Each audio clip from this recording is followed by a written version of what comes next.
So the tradition of leaked chats involving Republican leaders is back in the headlines again. At this time, these chats are not military related, but they are downright racist, anti-Semitic and extremely problematic. Now, the leaked chats of the young Republican youth leaders have revealed these unfiltered and dark conversations that they have about their political opponents. The language of these messages can be disturbing to many. Now, according to chats that have been leaked and have been accessed by the American media outlet Politico, nothing apparently is out of bounds for these young leaders when they message themselves. Bullying, racism, fascism, anti-Semitism, and a strange kind of love for Adolf Hitler. The issues that have historically been considered extremely controversial and in many cases illegal are now finding their support base inside these American political chat groups. So let's take a look at some of these very, very problematic text messages that have been exchanged in these chats that have been accessed by Politico. Now, this exchange is part of a chat that took place amongst the young Republican activists on Telegram. The group has young Republican leaders from New York, Kansas, Arizona, and Vermont.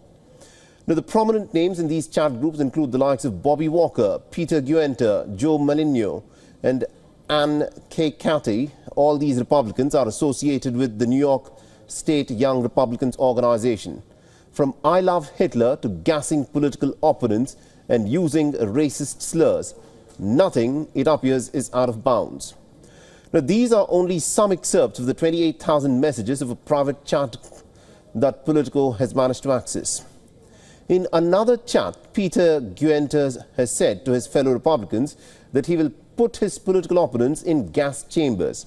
It also creates one of the greatest physiological torture methods that are known to man. Now, Joe Maligno has said that gas chambers don't fit Hitler's aesthetics. Now, Ann K. Cathy's take on the exchange was that she's ready to watch people burn. Now, Peter Guenter and Bobby Walker have issued an apology for the leaked chats, but the larger question still remains: what kind of action will the Republican Party take against its young leadership? Now, so far, the grand old party has been fairly silent on the scandal.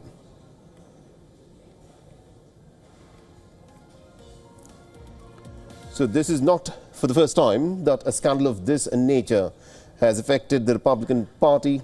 This is yet another instance of a chat that has been leaked, and this time it shows the kind of conversations these young Republican leaders have had amongst themselves. And to tell us more and also the implication this is likely to have, we're joined on this broadcast by Mr. Greg Swenson, the chairman of the Republicans Overseas UK, and he's joining us live on the broadcast from Washington, D.C. Mr. Swenson, thank you very much indeed for joining us here on WION. Now, it's almost bizarre reading what's been said by these young Republican leaders with each other in these chat groups that have been accessed by Politico.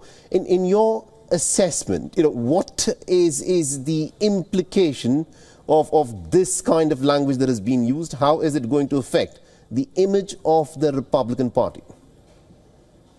I don't think it will have much. And I think the word that you used, which I think is quite accurate, is bizarre. And I think this is just a bizarre conversation by some relatively unknown people. I had not heard of any of their names prior to your introduction to the segment. So look, I think it's clear that the left and perhaps the progressive left media in the U.S. was looking for something to distract attention away from just the phenomenal week that President Trump is having. So here we have this historic agreement in the Middle East, and then all we hear about from the left-leaning media is some obscure private chat by a bunch of unknowns. So it also shows that this, yes, is it's impossible to eliminate fringe elements in any party, and I think we're seeing that today with these kind of fringe conversations that are absurd in so many ways and bizarre, as you pointed out. But these are the fringe element. This is just a bunch of oddball young Republicans having a grotesque chat, as opposed to that's the fringe element. Whereas on the left, the Democrat Party, it's actually mainstream. Having violent conversations has been mainstreamed in the Democrat Party, and I think you see that even in labor in the United Kingdom. So I think this is just another moment where we're seeing a distraction here. Interesting. You're saying that these are unknown faces, but a lot of the people who are commenting about this are saying that these are the young rising stars within the Republican ecosystem, and therefore to try and downplay it or brush it aside is not going to work. But just to add further to it, is there a problem with the Republican Party and its leadership that this is not the first time, this is the second time that a chat such as this been leaked? The last time round, it was a much more high-profile one where Pete Hegseth, the defense secretary, he had no idea that he was adding people from a media organization in such a classified chat group. Is there a problem with how the Republican Party communicates with itself? Yeah, look, that was completely apples and oranges. I'm glad you brought it up because the Signal chat was actual leadership. And thankfully, there was nothing unpleasant that was in those chats. And it was just demonstrating that there was robust disagreement and conversation and arguments to be made within the party. And that's healthy. That's good news. Whereas this whole chat group is just, again, it's just a fringe element. Yeah, I guess you could argue, or I'm seeing on social media, that these were the up-and-comers. I don't think they have any future in the Republican Party, obviously, after that chat. So, no, this is not some endemic situation with the Republicans. Yes, we're very transparent. This administration is probably the most transparent.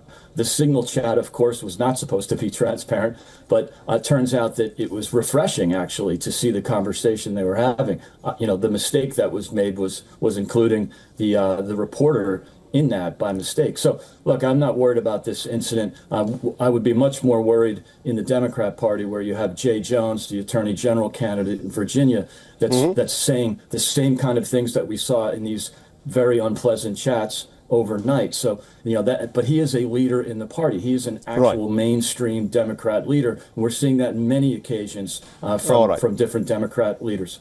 All right. Very interesting argument there, where you're suggesting that attention also needs to be focused on some of the Democrat leaders, but it remains to be seen as to what action is taken on these young, upcoming Republican voices within the Republican Party. Thank you very much indeed, Mr. Svensson, for joining us and giving us that perspective. Thank you.